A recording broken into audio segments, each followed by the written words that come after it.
بسم اللہ الرحمن الرحیم. السلام علیکم ورحمۃ اللہ وبرکاتہ.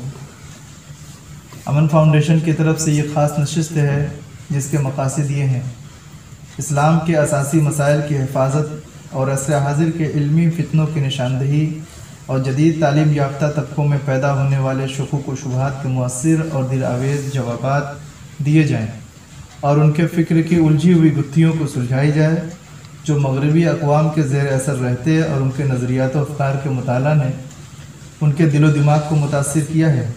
آج کچھ سوالوں کے جوابات کے ساتھ ہمارے بیچ موجود ہیں مولانا بلال احمد مدنی صاحب. ہم مولانا سے کچھ سوال کریں گے. ہمارا سب سے پہلا سوال یہ ہے کہ یہ ہمارا دین اسلام 1450 سال پہلے عرب کی سرزمین میں طلوع ہوا اور وہ دور گھوڑوں اور اونٹوں کی سواری کا زمانہ تھا.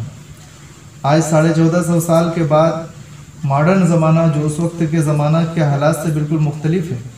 آج دنیا سمٹ کر ایک گاؤں کی طرح ہو گئی ہے. 5G کے اس دور میں کیا ہمارا مذہب آج کے معاشرتی، سماجی، سیاسی، اقتصادی چیلنجوں کے مقابلے کی طاقت رکھتا ہے؟ اس کی وضاحت اور تفصیلی جواب کی خواہش بے شمار تعلیم یافتہ طبقوں میں شدید ہے. امید کہ آپ اس کی وضاحت فرمائیں گے. وعلیکم السلام ورحمۃ اللہ وبرکاتہ. دراصل اس سوال کو سمجھنے کے لیے کچھ تمہید کا اور کچھ باتوں کا جاننا بہت ضروری ہے. اور ان میں سب سے پہلی اور بنیادی بات یہ ہے کہ دین اسلام جب ہم بولیں تو اس سے مقصود اور اس سے مراد کیا ہے.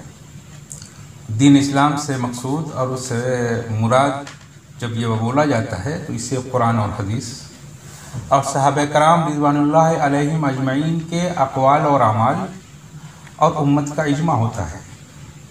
اور آپ اس بات کو سمجھ لیجئے کہ یوں آسمانی کتابوں اور آسمانی مذاہب میں سے یہ آخری مذہب دین اسلام آیا کہ اب اس کے بعد قیامت تک کوئی اور دین سماوی نہیں دنیا میں آنے والا.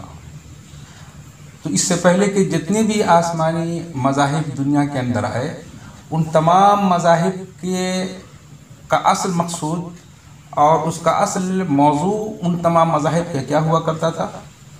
وہ انسان کی ذات ہوا کرتی ہے اور انسان کی ذات مذاہب کا موضوع ہوتی ہے.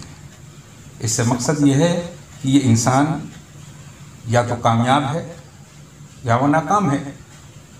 کون سا انسان ہدایت یافتہ ہے اور کون سا انسان گمراہ اور بھٹکا ہوا انسان ہے. اور یہ انسان تمام دوسری مخلوقات سے جو ممتاز ہے وہ اللہ کی اس تخلیق کی وجہ سے ہے جو اللہ نے اس کی تخلیق کرتے وقت اس کے اندر کچھ صفات پیدا کی ہیں. اور ان صفات میں سے ایک جذبہ ہے جو انسان کے اندر دل کے اندر اللہ پیدا کر دیتا ہے. وہ جذبہ جسے ہم کہتے ہیں اس کو عام زبان کے اندر احساس و شعور بھی کہتے ہیں. جذبوں کی کوئی مثال سے ہم وضاحت فرما سکتے ہیں؟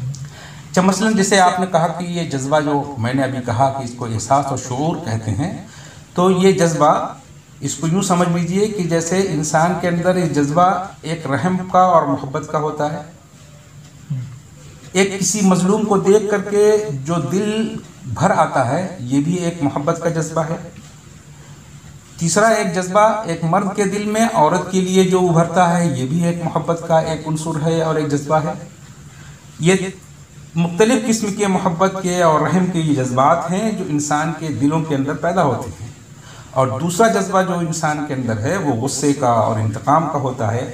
جیسے انسان اپنی بے عزتی یا عزت و آبرو یا جان و مال کے دشمن پر غصہ ہوتا ہے.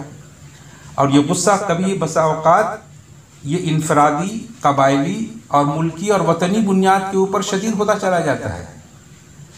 لڑائیاں چاہے آپس کی ہوں، گھر کی ہوں، محلے اور علاقے کی ہوں یا ملکوں کی ہوں، جس قدر بھی جنگیں اور خونریزیاں ہیں ان تمام چیزوں کا پیش خیمہ یہی غصہ اور انتقام ہی ہوتا ہے.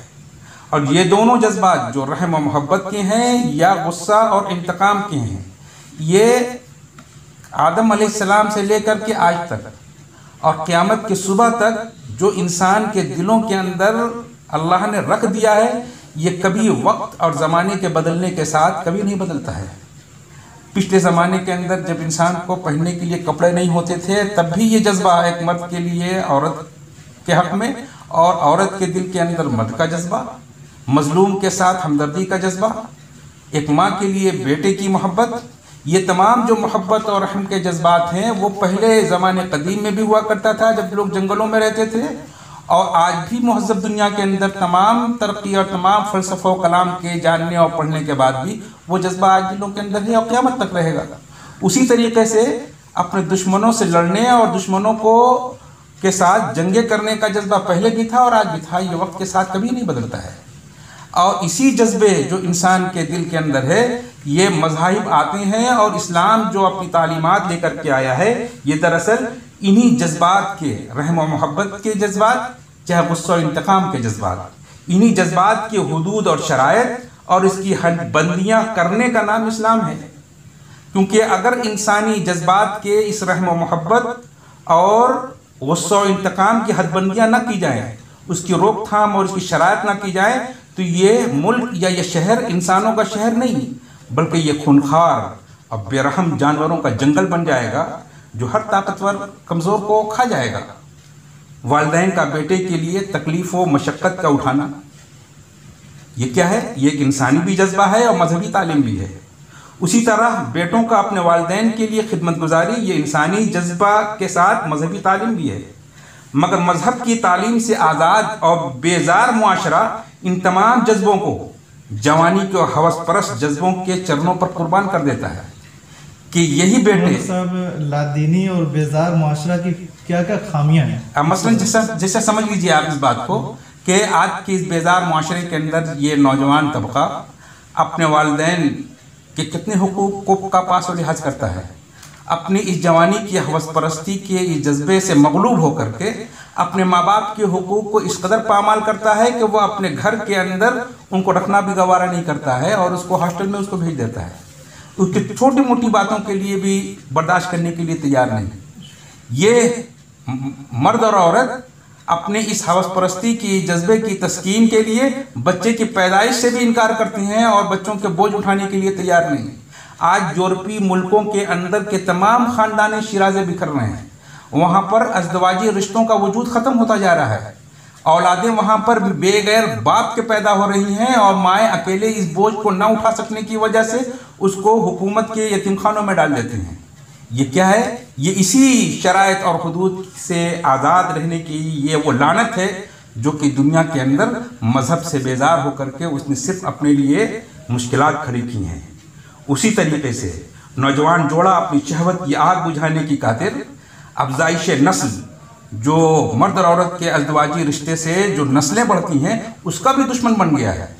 یہ کیا؟ جو جنس پرستی کی یہ لعنت شروع ہوئی ہے آج کے موجودہ وقت میں، یہ قرآن، یہ مذہب اور اسلام ہم کو منع کرتا ہے اس سے آزاد ہونے کے نتیجے میں۔ اگر آپ تصور کیجئے کہ دنیا اگر اسی قسم کے ماحول کا شکار ہو کر کے اگر ہم جنس پرستی کا شکار ہو جائے تو یہ دنیا تو چند سالوں کے بعد، چند صدیوں کے بعد یہ ختم ہو جائے گی۔